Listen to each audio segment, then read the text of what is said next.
Hello everyone, welcome to my channel. आज के video में हम लोग कुछ इंपॉर्टेंट क्वेश्चन डिस्कस करते हैं। क्वेश्चन कुछ इस प्रकार है।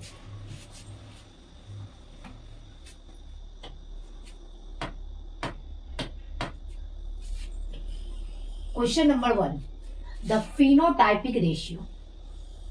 फिनोटाइपिक रेशियो, जब भी हम लोग रेशियो की बात करते हैं किसी भी क्रॉस में, तो दो रेशियो हम लोग निकालते हैं, फाइंड आउट करते हैं। एक फिनोटाइपिक रेशियो और दूसरा genotypic ratio. The phenotypic ratio in a dihybrid cross is. जब डाई हाइब्रिड क्रॉस करवाया जाता है तो इसमें हमें दो प्रकार के रेशियो मिलते हैं। एक F2 जनरेशन में एक हमारे पास हमें मिलता है फिनोटाइपिक रेशियो, फिनोटाइपिक रेशियो, और डाई हाइब्रिड क्रॉस का फिनोटाइपिक रेशियो होता है 9:3:3:1, और एक रेशियो हमें प्राप्त होता है जीनोटाइपिक रेशियो, जीनोटाइपिक रेशियो। और जीनोटाइपिक रेशियो होता है डाई हाइब्रिड क्रॉस का 1:2:1:4:2:1:2:1। और हमारे पास क्वेश्चन है, क्वेश्चन कुछ इस प्रकार है कि the phenotypic ratio in a dihybrid cross. अगर हम लोग ऑप्शन को देखें तो 3:1 नहीं होगा फिनोटाइपिक रेशियो, ये नहीं होगा, ये नहीं होगा। तो हमारा सही आंसर क्या होता है 9:3:3:1। तो हमारा सही आंसर हुआ डी। नेक्स्ट क्वेश्चन देखते हैं। Question number 1, what is dihybrid test cross ratio. Dihybrid test cross ratio हमें प्राप्त होता है 1:1:1:1:1। अगर हम लोग ऑप्शन को देखें तो ए नहीं होगा, ये नहीं होगा, ये नहीं होगा। तो हमारा सही आंसर क्या हुआ सी, 1:1:1:1। हमारा सही आंसर क्या हुआ सी।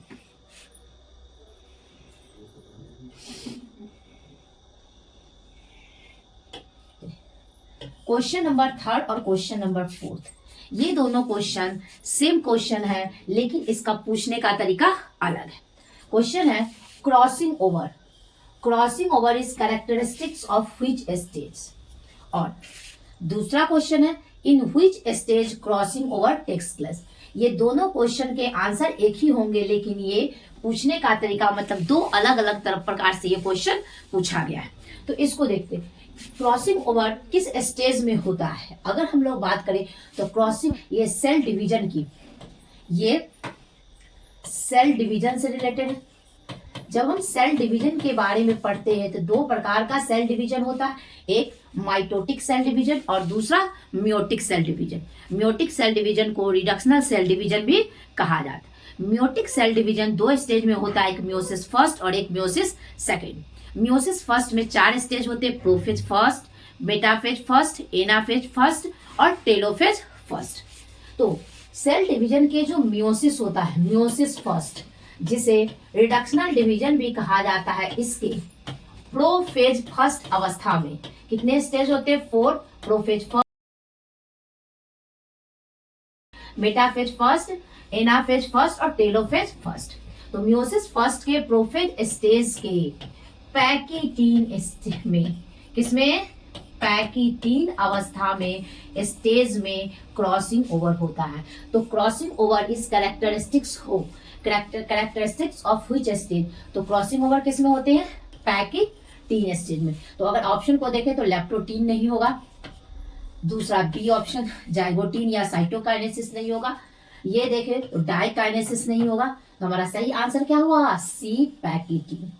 ये बहुत इंपॉर्टेंट क्वेश्चन है, बार बार एग्जाम में पूछे जाते हैं। तो हमारा सही आंसर क्या हुआ सी पैकिटीन।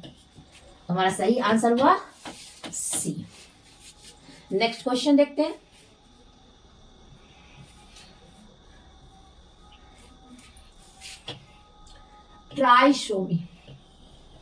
Trisomy 2n+1 causes retardation in child।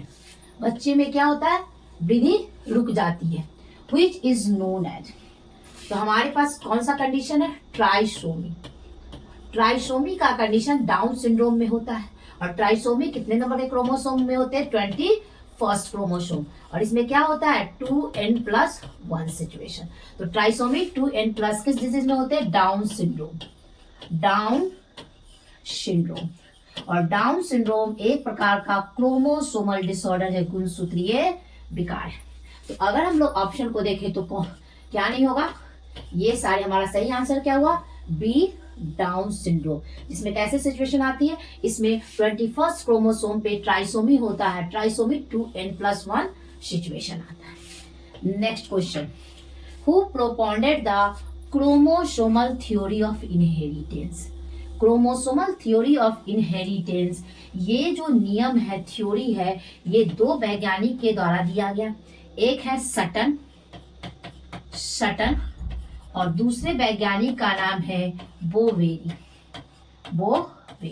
ये दो वैज्ञानिक है जिन्होंने क्रोमोसोमल थ्योरी ऑफ इनहेरिटेंस दिए थे। अगर हम लोग विकल्प को देखें तो ए में है मेंडल, ग्रेगर जॉन मेंडल, जिसे क्या कहते हैं, फादर ऑफ जेनेटिक्स। आनुवांशिकी के जनक कौन है, ग्रेगर जॉन मेंडल। अगर हम बात करें मॉर्गन की, TH Morgan, Thomas Hunt Morgan, यह है father of modern genetics.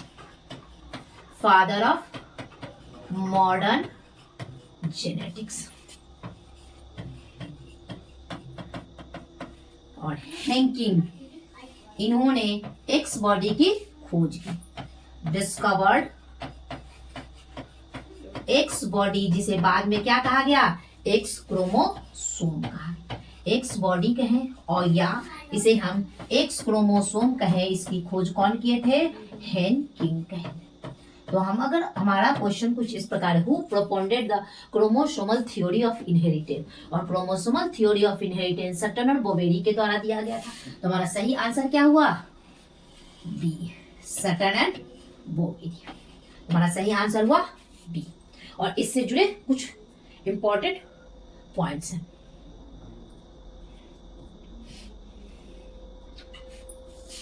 Next one, Which of the following is not, हमारे पास क्वेश्चन है नॉट, निगेटिव में क्वेश्चन पूछा, नॉट ए क्रोमोसोमल डिसऑर्डर। अगर हम लोग क्रोमोसोमल डिसऑर्डर की बात करें तो क्रोमोसोमल डिसऑर्डर में मुख्य रूप से हम क्या क्या डिसऑर्डर होते हैं, एक डाउन सिंड्रोम क्रोमोसोमल डिसऑर्डर है, डाउन सिंड्रोम। दूसरा टर्नर सिंड्रोम, ये क्रोमोसोमल डिसऑर्डर है। नेक्स्ट वन इज क्लाइनफेल्टर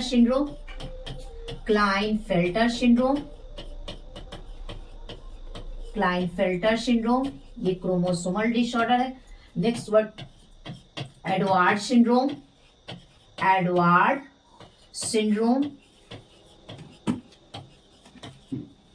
फिर नेक्स्ट है क्राइड्यू-कैट सिंड्रोम, ये सारे क्रोमोसोमल डिसऑर्डर है। और हमारे क्वेश्चन पूछा गया कि इनमें से कौन सा क्रोमोसोमल डिसऑर्डर नहीं है।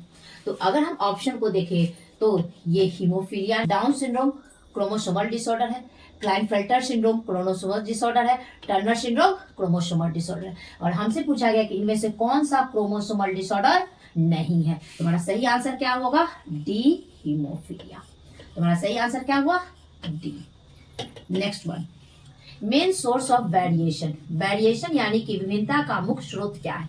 तो जो विभिन्नता का मुख्य स्रोत है वो है म्यूटेशन विभिन्नता का मुख्य स्रोत है।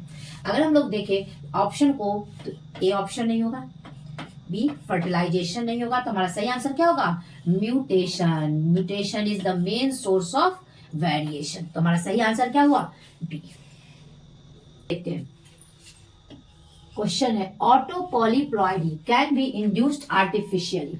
जब ऑटो पॉलीप्लॉइडी आर्टिफिशियली यानी कृत्रिम रूप से किया जाता है तो उसमें कौन से केमिकल का उपयोग किया जाता है। तो जब ये इंड्यूस्ड आर्टिफिशियली ऑटोप्लॉइडी होता है तो जो केमिकल यूज होते हैं उसे कहते हैं कॉल्चिसिन।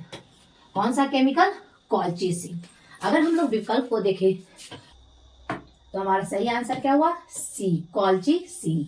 ये केमिकल है जिसके द्वारा आर्टिफिशियली कृत्रिम रूप से ऑटो पॉलीप्लॉइडी इंड्यूस किया जाता है। नेक्स्ट क्वेश्चन, पीछे हम लोग डिस्कस कर चुके हैं। Trisomy of 21st chromosome, trisomy of 21st chromosome यानी कि जो 21st क्रोमोसोम है उसमें ट्राइसोमी हुआ, मतलब क्रोमोसोम हमेशा जोड़े में होते, और जब 2 के जगह पे कितने क्रोमोसोम होते 3, तो उसे क्या कहते हैं ट्राइसोमी। तो पहले डिस्कस कर चुके trisomy of 21st chromosome cause कौन सा डिसऑर्डर है, डाउन सिंड्रोम। कौन सा डिसऑर्डर, 21st क्रोमोसोम पे ट्राइसोमी के कारण कौन सा डिसऑर्डर होता है, down syndrome. Trisomy of 21st chromosome, 21st chromosome. और जब किसी बच्चे में ये डाउन सिंड्रोम होता है तो उसमें क्रोमोसोम की संख्या 47 हो जाता है। कितना हो जाता है, एक नॉर्मल ह्यूमन के बॉडी में क्रोमोसोम की संख्या 46 होती है, लेकिन जब 21st क्रोमोसोम पे ट्राइसोमी होता है तो कितने क्रोमोसोम की संख्या होती है, 47। दूसरा क्लाइनफेल्टर सिंड्रोम, क्लाइनफेल्टर सिंड्रोम हमेशा मेल में होता है, और इसमें एक्स क्रोमोसोम पे क्या होता है, एडिशन ऑफ 1 एक्स क्रोमोसोम। इसमें एक एक्स क्रोमोसोम की संख्या बढ़ जाती है, एडिशन ऑफ एक्स क्रोमोसोम। तो मेल में जो सेक्स क्रोमोसोम होता है वो XY होता है, और इसमें कैसा कंडीशन होता है, XXY। और इसमें भी क्रोमोसोम की संख्या क्या हो, कितनी होती है, 47, यानी कि कैरियोटाइप होता है। अगर हम लोग बात करें टर्नर सिंड्रोम की, तो ये भी एक प्रकार का क्रोमोसोमल डिसऑर्डर है, और ये डिसऑर्डर हमेशा किसमें होता है, फीमेल में। और इसमें क्या होता है, लॉस, कमी हो जाती है, लॉस ऑफ 1 एक्स क्रोमोसोम, एक एक्स क्रोमोसोम की कमी हो जाती है। और हमें पता है कि जो फीमेल होती है, फीमेल में जो सेक्स क्रोमोसोम होता है वो XX होता है, और मेल में जो सेक्स क्रोमोसोम होता है वो XY होता है। तो ह्यूमन के मेल में XY, तो इसमें एक X की संख्या बढ़ जाती है, तो कैरियोटाइप 47 क्रोमोसोम। और टर्नर सिंड्रोम हमेशा फीमेल में होता है, इसमें एक X क्रोमोसोम की संख्या कम हो जाती है। तो कैसा सिचुएशन होता है, X0। और एक सिकल सेल एनीमिया, ये मेंडेलियन डिसऑर्डर है, ये मेंडेलियन डिसऑर्डर है, ये ऑटोसोम लिंक्ड डिजीज है, ऑटोसोम लिंक्ड रेसेसिव डिजीज है, रेसेसिव डिजीज। तो हमारा क्वेश्चन कुछ इस प्रकार के, the trisomy of 21st chromosome, तो 21st क्रोमोसोम पे जब ट्राइसोमी होती है तो उसके कारण कौन सा डिजीज सिंड्रोम होता है, डाउन सिंड्रोम। तो हमारा सही आंसर क्या हुआ, डी। और ये पॉइंट्स भी बहुत इंपॉर्टेंट है, डायरेक्टली पूछे जाते हैं।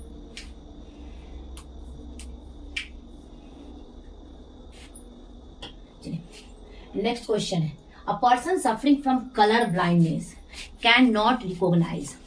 अगर किसी इंसान को कलर ब्लाइंडनेस है तो वो किस कलर में डिफरेंस नहीं कर पाएगा।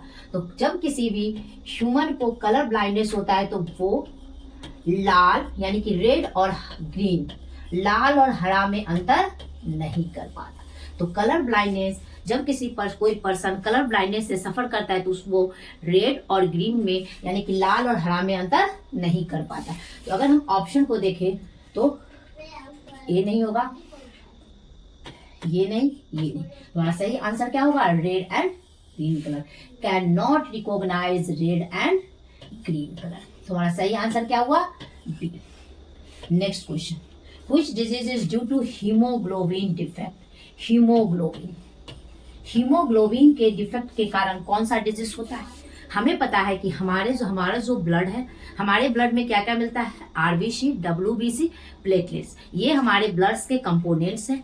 और हमारे RBC के अंदर मिलता है हीमोग्लोबिन, और हीमोग्लोबिन के कारण ही हमारे ब्लड का रंग कैसा होता है, रेड होता है। तो हमारे क्वेश्चन कुछ इस प्रकार के, which disease is due to haemoglobin defect. Haemoglobin में गड़बड़ी के कारण कौन सा डिजीज होता है, तो ये डिजीज है सिकल सेल एनीमिया। हीमोग्लोबिन में डिफेक्ट के कारण जो डिजीज होता है उसे कहते हैं सिकल सेल एनीमिया। तो हमारा सही आंसर क्या हुआ, डी। नेक्स्ट क्वेश्चन डिस्कस करते हैं।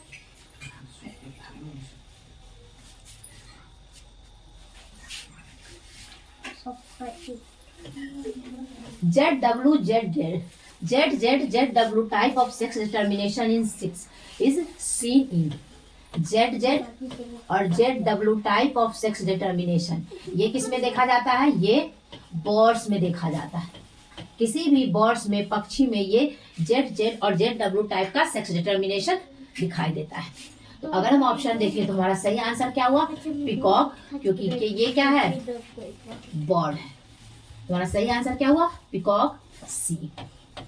अगर हम ह्यूमन की बात करें, यानी कि अपनी बात करें ह्यूमन, तो ह्यूमन में जो सेक्स डिटर्मिनेशन होता है वो मेल में होता है XY और फीमेल में क्या होता है? XX। तो मेल में XY होता है मेल में, और फीमेल में होता है XX type of sex determination. Next question देखते हैं। Failure of segregation of chromatid during cell division cycle result in the gain, मतलब एक ज्यादा हो जाना, लॉस मतलब कमी होना, of a chromosome is called. तो जब ऐसी स्थिति होती है तो जो डिजीज होता है उसे एन्यूप्लॉइडी, उस स्थिति को क्या कहा जाता है? एन्यूप्लॉइडी। तुम्हारा सही आंसर क्या हुआ? सी।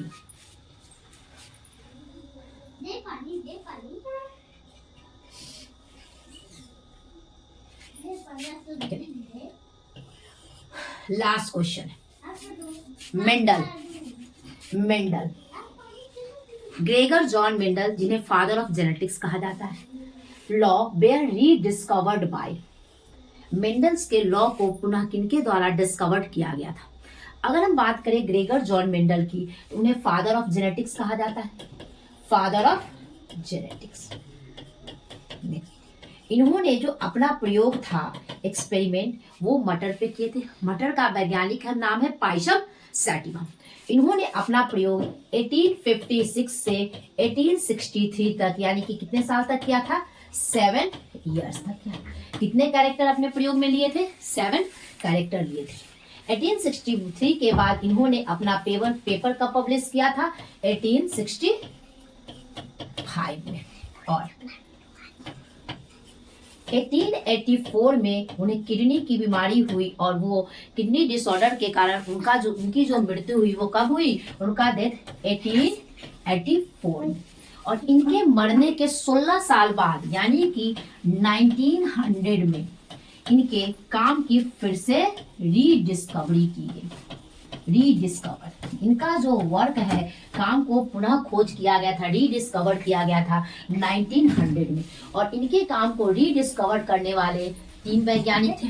एक ह्यूगो डी ब्राइस, दूसरा कार्ल कॉलिंस और तीसरे सेरमैक थे। इन्होंने इंडिपेंडेंटली, स्वतंत्र रूप से इनके काम को पुनः खोज किया, और उसके बाद ये फादर ऑफ जेनेटिक्स कहलाए, और इनके लिए इन्हें नोबेल पुरस्कार से भी सम्मानित किया गया। तो अगर हम क्वेश्चन देखें कि मेंडल लॉ वेयर रीडिस्कवर्ड, तो इनके लॉ को पुनः रीडिस्कवर कब किया गया था? 1900 में।